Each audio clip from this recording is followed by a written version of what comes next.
అందరికీ నమస్కారం. ముందుగా 16 వసంతాలు పూర్తి చేసుకుని 15 సంవత్సరాలు పూర్తి చేసుకుని 16 వసంతంలోకి అడుగుపెట్టినటువంటి వైఎస్ఆర్ కాంగ్రెస్ పార్టీ ఆవిర్భావ దినోత్సవ శుభాకాంక్షలు తెలియజేసుకుంటూ ఈ పెనమలూరు నియోజకవర్గంలో ప్రధానమైనటువంటి అంశాలు మీ దృష్టికి తీసుకురావాలని ఈ పత్రికా సమావేశం ఏర్పాటు చేయడం జరిగింది. మరి ఈ రాష్ట్రంలో రోజుకి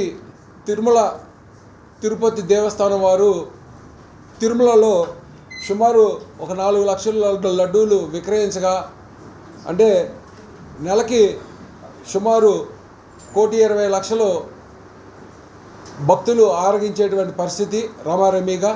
అంటే సంవత్సరానికి 12 కోట్లు లడ్డూలు విక్రయించడం జరుగుతూ ఉంటుంది. ఈ 5 సంవత్సరాల మీద సుమారుగా 60 కోట్ల మంది భక్తులు ఈ తిరుమల లడ్డూని ఆరగించడం జరిగింది.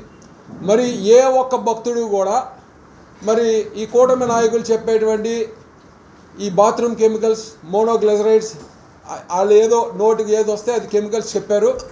మరి ఈ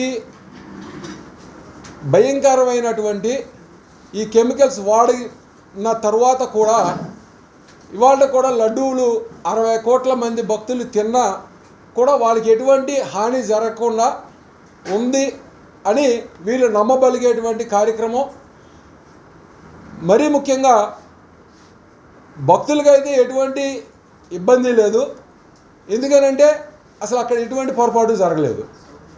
వీళ్ళ కాలంలో జరిగినటువంటి సిబిఐ ఛార్జ్షీట్లో వీళ్ళ కాలంలో వైష్ణవి డైరీ ద్వారా వీళ్ళు రిజెక్ట్ చేసిన శ్యామలరావు గారి హయాంలో రిజెక్ట్ చేసినటువంటి ఈ ట్యాంకర్లు వెనక్కి వెళ్ళి వైష్ణవి డైరీ ద్వారా మళ్ళీ అయ్యే రావడం జరిగిందని సిబిఐ రిపోర్ట్లో పొందుపరచడం జరిగింది.